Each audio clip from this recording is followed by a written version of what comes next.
Herd hierarchy, we are reacting to Colin's top 10. We've already done our top 10. I'll go ahead and flash it on the screen right here. That's my top 10, the power ranking king himself, me. So let's go ahead and see what Colin has to say. Very nice shirt, Colin. I like what we have going on here. Very classy, very regal. I like the wrist wear. Makes you a little mysterious. Here we go, the herd hierarchy top 10.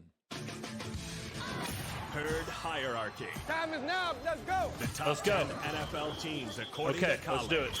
Number 10. Minnesota. Yeah, they All right, Minnesota was probably my 11th team. I think they're fugazi. I don't think they're very good. I don't trust Kirk Cousins at all. Their defense, a lot to be desired. I'm not totally sure they're as good as people think they are. Kirk Cousins is who we think he is. I'm off Minnesota. I know they're 3-1. I don't really give a shit. They should have beat the Saints by a lot more. The fact that it took a double doink to beat them in London when they had four major injuries. I just don't think Minnesota's that good. I think they'll probably skate to a 10-win season somewhere in there and then get absolutely destroyed in the playoffs. They thumped Green Bay and dominated them. Oh, by the way, their only loss on the road, Monday Night Football, to maybe the best team in the league, Philadelphia. The Green Bay thing, like Green Bay loses early in the season all the time. They lost to the Saints last year. I think the first game of the year, Rodgers threw a couple picks, threw like 2 the rest of the year. Green Bay starts slow. Everyone knows that. That was a fake win. Kirk Cousins, 34 straight games with a touchdown pass. They're not flashy. They can't blow you away. But they've got upcoming games against the Bears, the Dolphins without Tua, the Cardinals, and the Commanders. So get ready for a 7-1 football team.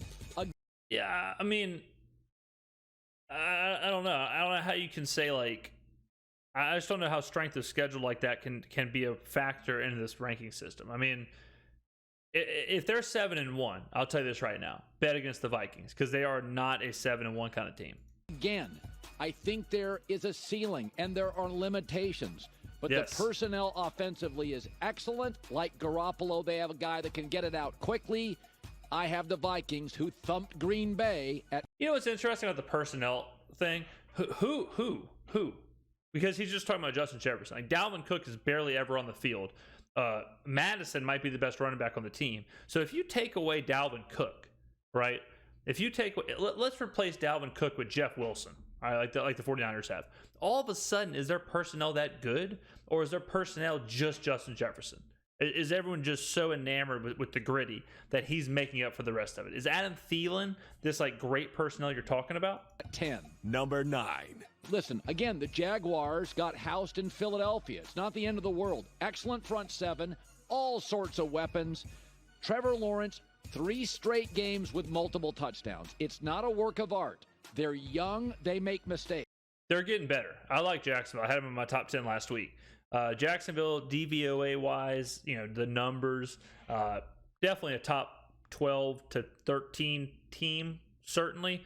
Are they top 10? Yeah, maybe not yet. But Peterson is building something great down there. It's good to see them actually have a head coach. But they've played 3 of their first 4 games on the road.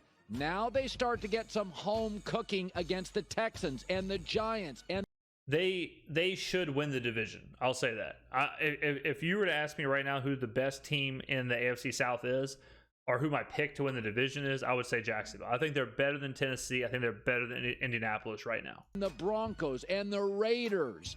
The schedule goes home, softens up, and I like what I see all over the field. There's weapons. Trevor Lawrence continues to grow. Jags at 9. Number 8. I don't know really what to do with the Dolphins. I like so much about them. I don't know what you're going to do without. Yeah, I mean, this is kind of a problem I had with them. I had them at 7. Same deal where it's like I like them. I like where they're headed. I like what they have going on. I like a lot of pieces. But what do I know about Tua? Like, what do I know about the future of the team? How do I grade this team if it's just Teddy Bridgewater? Can I grade this team if it's Teddy for 2 weeks, then Tua for the rest? What about when Tua comes back? Is he going to be just as good as he was, early in the year? Will it be a different version of Tua? There's a lot of question marks. I'm giving them the benefit of the doubt at least for another week. So that's why I have them at 7, and Colin seems to agree with me. Tua, but I don't think Bridgewater is a huge fall off. I like Tua more than Bridgewater, but I think they're still going to be a really good football team. The only loss this season If you told me that Teddy was going to start the rest of the year, I wouldn't have them in my top 10. I don't even think they'd be a top 15 team. On a short week against Cincinnati, a fairly desperate team. Their offense, this is a big stat. Their offense ranks second in yards per play at 6.4. That's a Vegas stat. They are explosive, and like San Francisco, we do yards per play here almost every video. We break down YPP, how it's known. It is funny to hear these numbers and kind of these Vegas stats, as Colin puts it, become more into the mainstream. But YPP is one of those. So we look at, I mean, y'all see me do box scores on here, but you look at total plays, you look at total yards, you look at YPP. I usually take a glance at like yards per rush. You look at turnovers and time of possession. And then that tells you that gives you a much better glimpse into how a game went and how a team is playing, for sure. YPP isn't what it used to be. It used to be the end-all, be-all. Like, it used to be the stat. And I think now you got to get a little deeper than just YPP. But YPP is important. Tua and Garoppolo get the ball out quickly to guys who were phenomenal after the catch. I think they're going to win a bunch of games with Teddy Bridgewater. If you got to play Bridgewater for a month, I looked at their schedule this morning. They got the Texans on the board. They got the Jets next. Steelers, Lions, Bears. I think you go a month with Bridgewater and you win most of those games. I still like Miami. Number 7. I'm going to go Bengals. They did beat Miami. Listen, their defense. This is high. I have him at 10. Granted, he has a couple teams in here that I didn't have in here. So compared to Jacksonville and compared to Minnesota, I guess it makes sense. I just have a lot of question marks with the Bengals. I have a lot of question marks about, look, is Joe Burrow as good as everyone thinks Joe Burrow is? I mean, I hate to say that because I like Joe Burrow, but what has he done in the last 6 months to really wow us? I mean, like, what has Joe Burrow done? Well, let's just take a look at it. Let's take a look at the numbers. All right, so let's take a look. We have it pulled up right here. So the regular season this year. All right, so we have, let's go, I guess we'll go to QBR. So, I mean, look at this. This year, his QBR is 49. All right, I know QBR is kind of a controversial stat. I really could give a shit less about QBR. Rating, 91.3. We're looking at, all right, so starting backwards, he was 20 for 31, 287, a 9.3 average. Absolutely his best game. 2 touchdowns. 23 for 36, 275, 7.6 average, 3 touchdowns. So these are I would say these are good games. Now, granted, they're against the Jets. And you know, we talked about the Miami game. 24 for 36, 1 touchdown, 5.5 yards a pass. This isn't a great game here. Sacked 6 times, sacked 7 times, 33 for 53, 338, 2 touchdowns, 4 picks. This is a terrible game right here. Going to the season before, so we go into the postseason. Again, pretty weak. I mean, like we talked about this. He was not great in the postseason. He was not who he was. So let's go. So the end of last year. All right, so he was really good at the end of last year. So I would say, you would have to go back to this stretch here, really this stretch of games, and you can even take out the Denver game. So really, it's all the way back to December.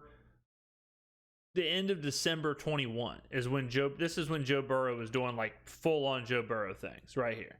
So I think we're giving him a pass. I don't want to shit on Joe Burrow, but I think it's a lot of Burrow's on the team. Burrow's cool. Everyone loves Burrow. Look how cool his glasses are. Thus, Cincinnati must be good. When in reality, Cincinnati has a lot of holes. Cincinnati's running game is non-existent. Zach Taylor is a clown. The Cincy has to fix things before Cincy. I think they're the second best team in their division. I don't think they're a Super Bowl threat as of right now. I wouldn't even say if they got past the first round of the playoffs at this point, I'd be kind of surprised. Is number 8 in the NFL. They've only allowed 5 touchdowns all year. That's second to the Cowboys. The other thing is Joe Burrow, major surgery, didn't practice or play in the preseason. Bumpy opening week. All right, Colin's reading my mind here. Now, look, I'm willing to give him benefit of the doubt. I think Joe Burrow is a generational talent. I think he is a generational quarterback. I'd love to have him as my franchise quarterback, okay? I'm not saying that he's bad. I'm just saying that we may be giving them a pass because of how good we all expect him to be. Colin kind of answered that for me right there. He also mentioned the defense. The defense is really good. No doubt about that. The defense is really, really good. But, I mean, Dallas defense is really, really good. And I'm not rating Dallas, super high. I mean, I had them on my top 10. But I kind of see Dallas how I see Cincy, where it's a bad coach, it's a team with a ceiling, the team has to get better. They're kind of in the same league for me. What's Joe Burrow in his last 3 games? 6 TDs, no turnovers, and a passer rating of 107. Joe Burrow is back, baby, and he's got a little interview with me later today. Joe Burrow. Oh, that explains that. That is kind of weird. Usually how this goes is I'll say something and then in the video they'll end up saying it later on.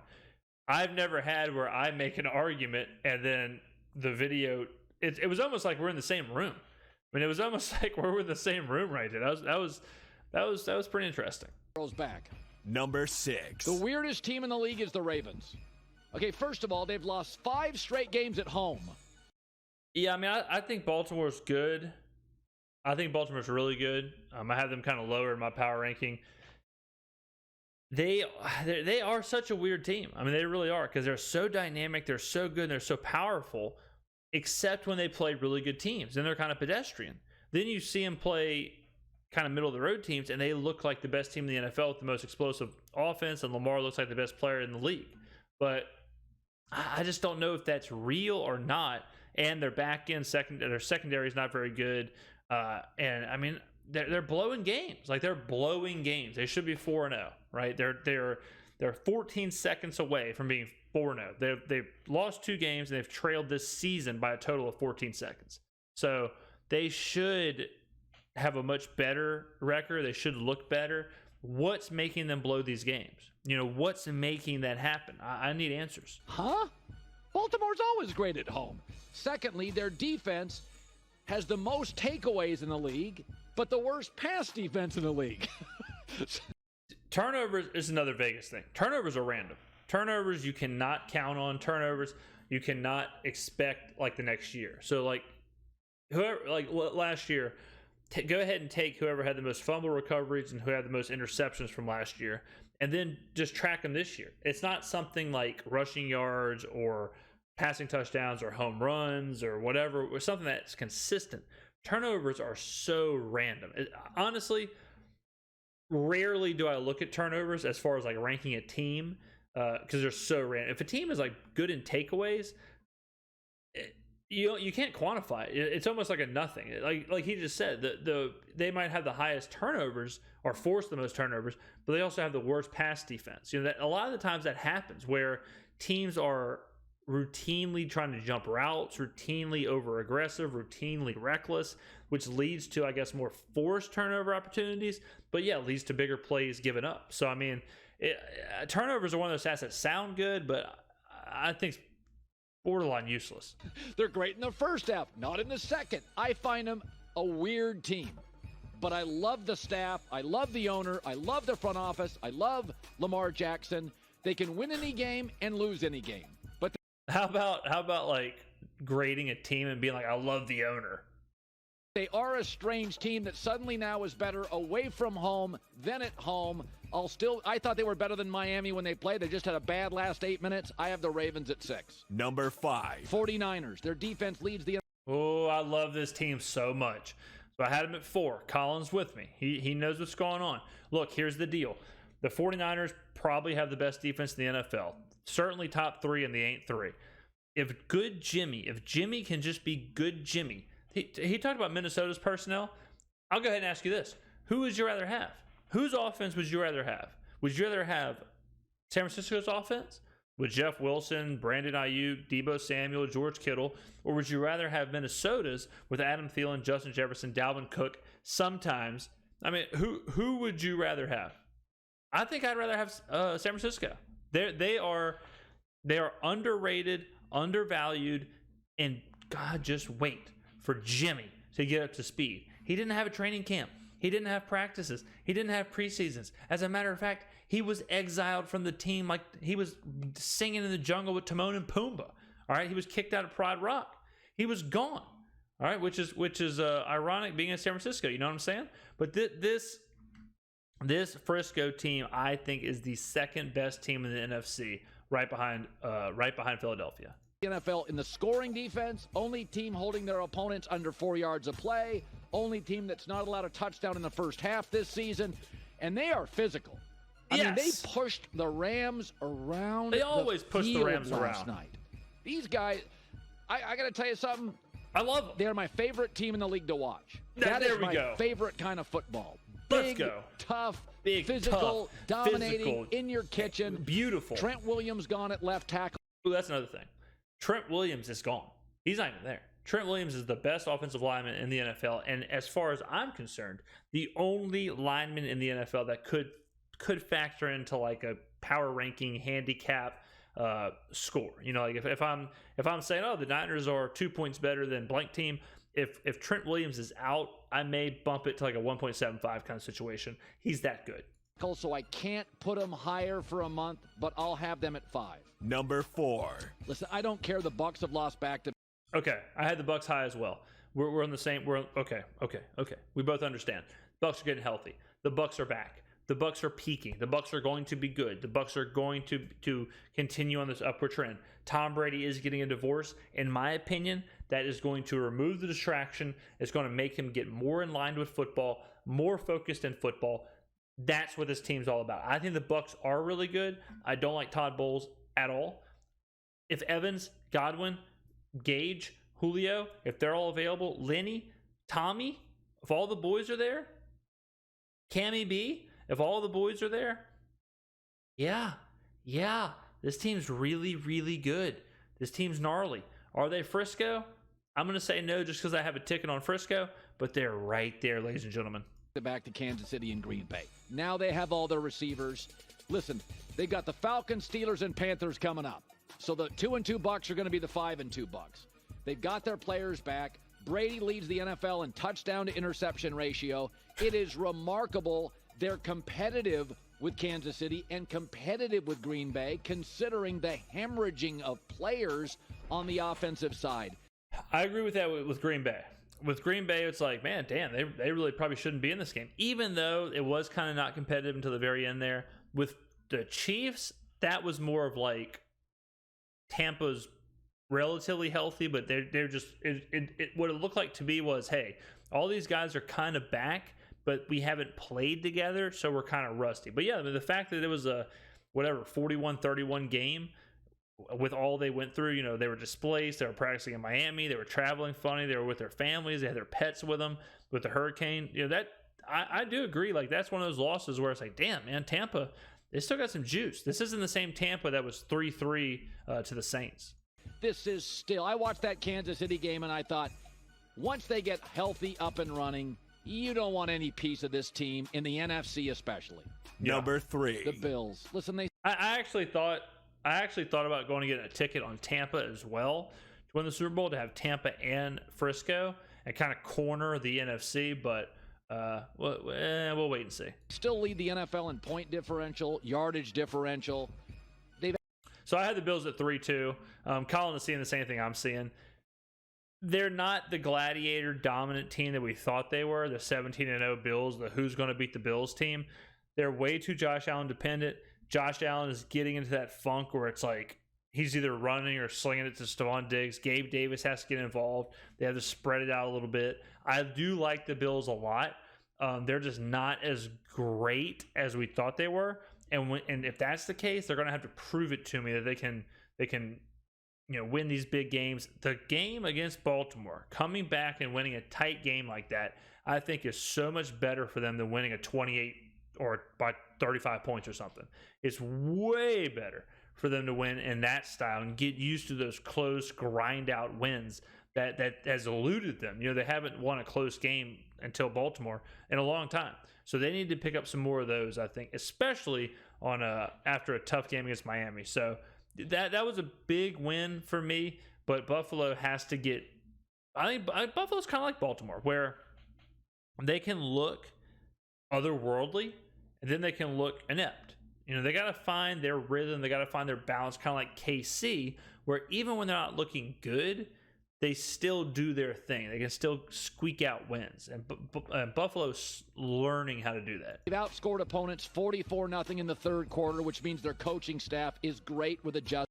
Yeah, it's usually a sign of like really good coaching adjustments. Anytime you can come out of the half, same in basketball. Anytime you can come out of an end of or an end of play and then go in with a better plan or go in better or dominant, that means you always want to see adjustments for sure. That's definitely one thing to look at with a good team. And I think Sean McDermott is that guy. Adjustments. Their offense leads the NFL in first downs. Don't go crazy here. They got cluster injuries on the back end. It hurt them against Miami.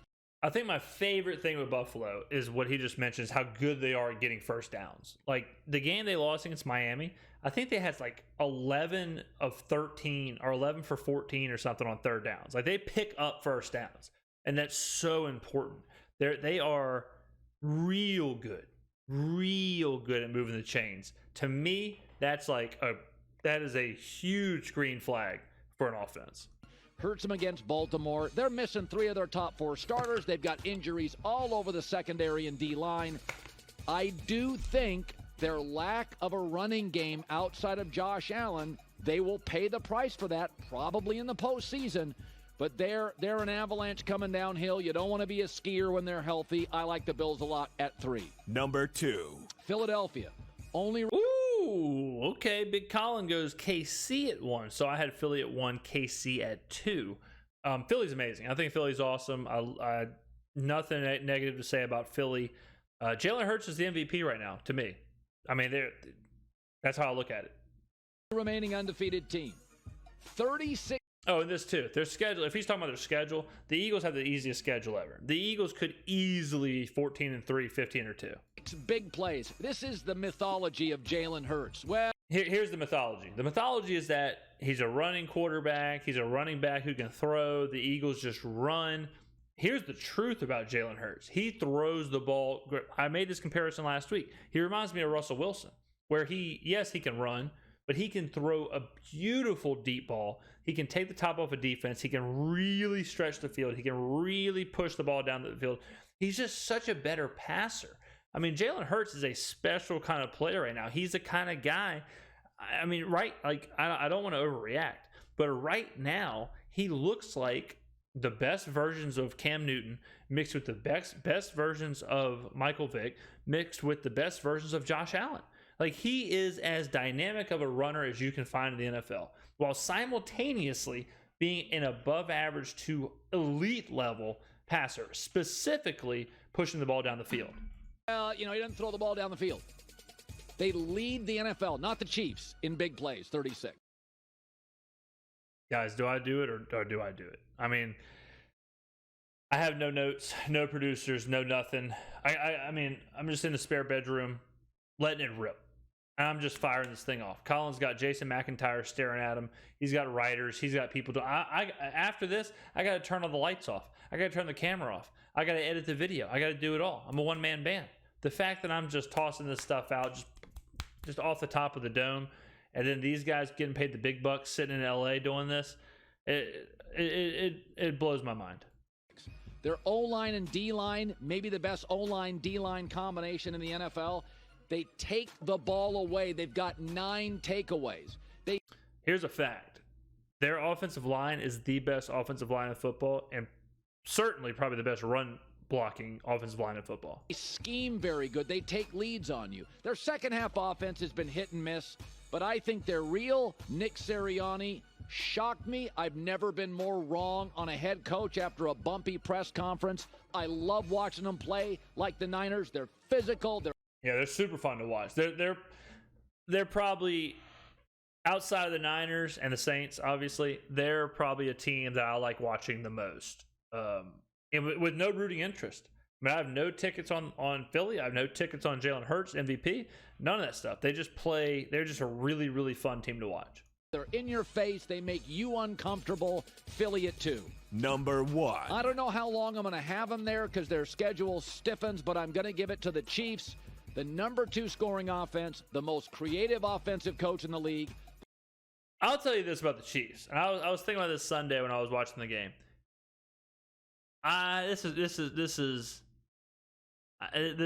is really controversial yet brave. Oh man, do I want to say this? I guess I'll say it. I think it might be time for us just to go ahead and say like Andy Reid might be like the Peyton Manning to Bill Belichick's Tom Brady. Like if Bill Belichick is the number 1 coach of all time, it might be time to slide Andy Reid in the conversation to like number 2. Like it's crazy like how much Andy Reid has evolved. I mean, this guy's been coaching for 30 years. I mean, he was coaching the Eagles when I was a wee lad. When I was watching the games, when I was learning the games, when Donovan McNabb was slinging the ball to Freddie Mitchell. I mean, Andy Reid was fired. They canned his ass in Philadelphia. He coached Alex Smith. I mean, he's done it all in Kansas City. He's done it all in Philly. I saw during the game, I think he has like a 70% win percentage. He's got a Super Bowl. He could easily have another one. He's been to multiple.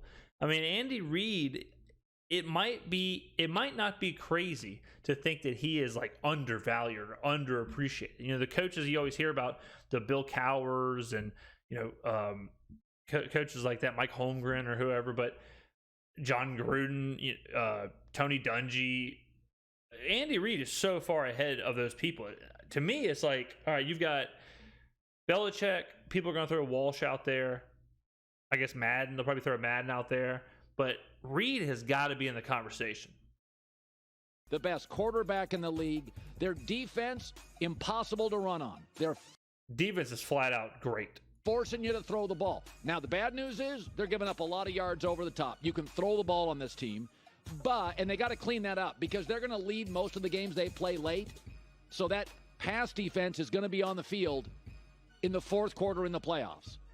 Here's where that's good, though. Because, when you put it like that, sure. But this is how I see it playing out. Where teams trying to establish the run early, the Chiefs don't let them do that, which forces a lot of third and outs, which gives the Chiefs opportunities to get ahead of people. If the Chiefs get ahead of you, it's pretty much over.